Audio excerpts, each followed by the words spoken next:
بسم الله الرحمن الرحيم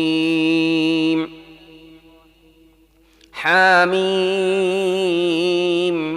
تنزيل الكتاب من الله العزيز الحكيم ما خلقنا السماوات والأرض وما بينهما إلا بالحق وأجل مسمى والذين كفروا عما أنذروا معرضون قل أرأيتم ما تدعون من دون الله أروني ماذا خلقوا من الأرض أم لهم شرك في السماوات ائتوني بكتاب من قبل هذا أو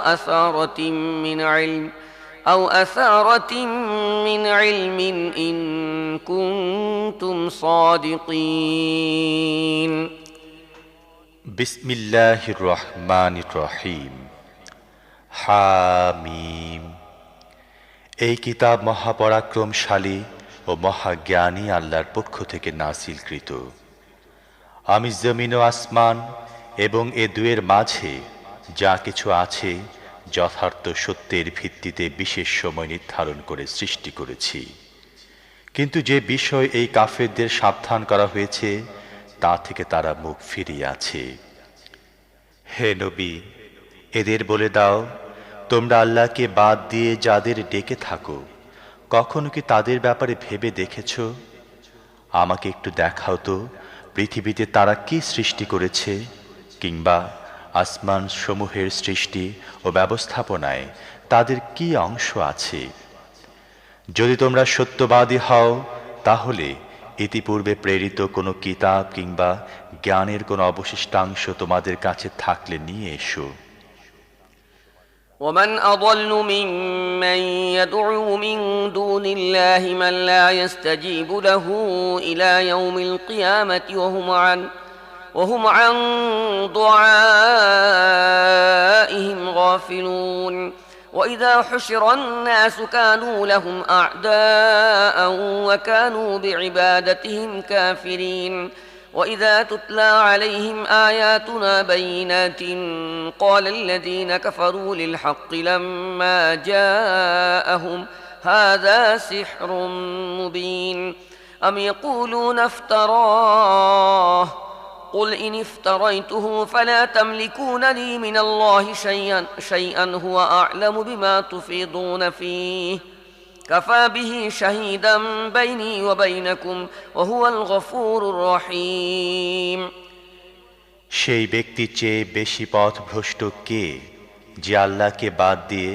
এমন সব সত্তাকে ডাকে যারা কিয়ামত পর্যন্ত তার ডাকে সাড়া দিতে সক্ষম নয়।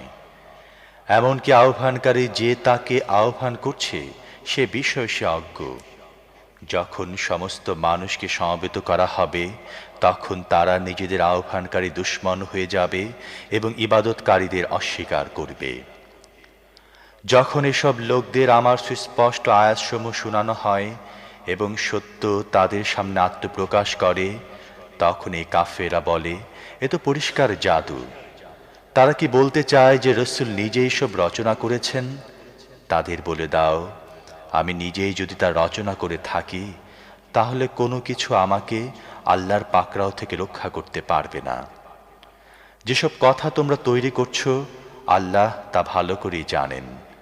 আমার তোমাদের ব্যাপারে সাক্ষ্য দেওয়ার জন্যে তিনি যথেষ্ট।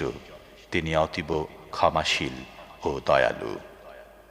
قل ما كنت بدعا من الرسل وما أدري ما يفعل بي ولا بكم إن أتبع إلا ما يوحى إلي وما أنا إلا نذير مبين قل أرأيتم إن كان من عند الله وكفرتم به وشهد شاهد من بني إسرائيل على مثله فآمن واستكبرتم إن الله لا يهدي القوم الظالمين এদের বলো, আমি কোনো অভিনব রাসূল নই। কাল তোমাদের সাথে কি আচরণ করা হবে এবং আমার সাথে বা কি আচরণ করা হবে তা আমি জানি না। আমি তো কেবল সেই ওহীর অনুসরণ করি যা আমার কাছে পাঠানো হয়, এবং আমি সুস্পষ্ট সাবধানকারী ছাড়া আর কিছুই নই। হে নবী, তাদের বলো, তোমরা কি কখনো এ কথা ভেবে দেখেছ, যদি এই বাণী আল্লাহর পক্ষ থেকে এসে থাকে আর তোমরা তা প্রত্যাখ্যান করো, তাহলে তোমাদের পরিণাম কি হবে? এরকম একটি বাণী সম্পর্কিত বনী ইসরায়েলদের একজন সাক্ষী সাক্ষ্য দিয়েছে। সে ঈমান এনেছে, কিন্তু তোমরা আত্মম্ভরিতায় ডুবে আছো। এরকম জালেমদের আল্লাহ হিদায়াত দান করেন না। وقال الذين كفروا للذين آمنوا لو كان خيرا ما سبقونا إليه وإذ لم يهتدوا به فسيقولون هذا إفك قديم ومن قبله كتاب موسى إماما ورحمة وهذا كتاب مصدق لسانا عربيا لينذر الذين ظلموا وبشرى للمحسنين إن الذين قالوا ربنا الله ثم استقاموا فلا خوف عليهم ولا هم يحزنون أولئك أصحاب الجنة خالدين فيها جزاء بما كانوا يعملون যারা মানতে অস্বীকার করেছে তারা মুমিনদের সম্পর্কে বলে, এই কিতাব মেনে নেয়া যদি কোনো ভালো কাজ হতো, তাহলে এ ব্যাপারে সব লোক আমাদের চেয়ে অগ্রগামী হতে পারত না। যেহেতু এরা তা থেকে হিদায়াত লাভ করেনি, তাই তারা অবশ্যই বলবে এটা পুরনো মিথ্যা। অথচ এর পূর্বে মুসার কিতাব পথ প্রদর্শক রহমত হয়ে এসেছিল, আর এই কিতাব তার সত্যায়নকারী আরবি ভাষায় এসেছে, যাতে জালেমদের সাবধান করে দেয় এবং সৎ আচরণ গ্রহণকারীদের সুসংবাদ দান করে।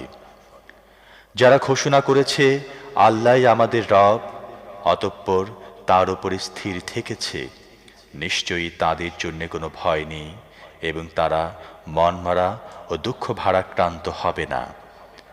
এ ধরনের সব মানুষ জান্নাতে যাবে, তারা সেখানে চিরদিন থাকবে তাদের সেই কাজের বিনিময়ে যা তারা পৃথিবীতে করেছিল।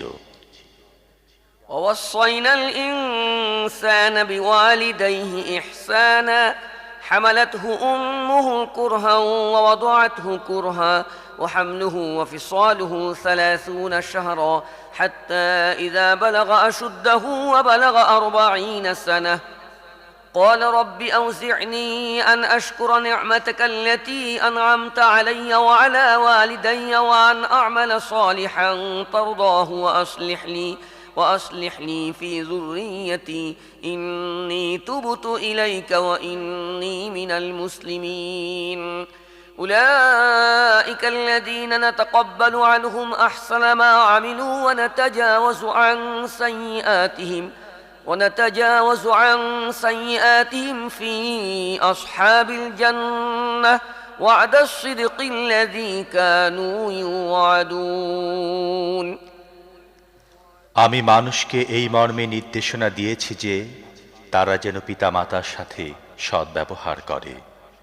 তার মা কষ্ট করে তাকে গর্ভে ধারণ করেছিলেন এবং কষ্ট করে তাকে প্রসব করেছিল। তাকে গর্ভে ধারণ ও দুধ পান করাতে 30 মাস লেগেছে।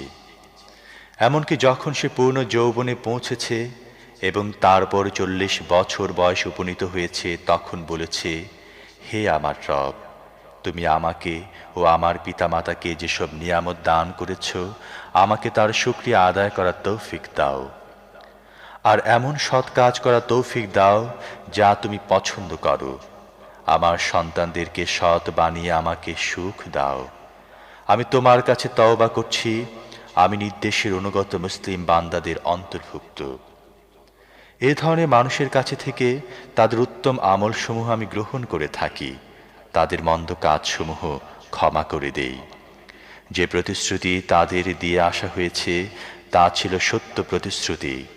সেই প্রতিশ্রুতি অনুসারে এরা জান্নাতি লোকদের অন্তর্ভুক্ত হবে।